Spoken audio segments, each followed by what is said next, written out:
উপদেষ্টাদের মধ্য থেকে কিংস পার্টি গঠনের চেষ্টা চলছে বলে মন্তব্য করেছেন বিএনপির সিনিয়র যুগ্ম মহাসচিব রুহুল কবির রিজভী।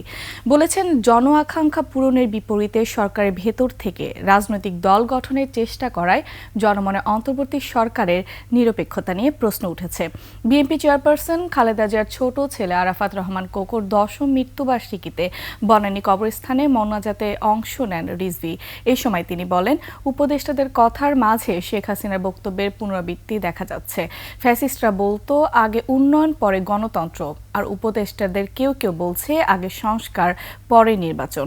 বিএনপির 15 বছরের গণতান্ত্রিক আন্দোলন গণ অভ্যুত্থানের পথকে সুগম করছে উল্লেখ করে দলটির এই জ্যেষ্ঠ নেতা বলেন, এই দীর্ঘ আন্দোলনের ফসল অন্তর্বর্তী সরকার। ওয়ালটন এসিতে ইনস্টলেশন একদম ফ্রি।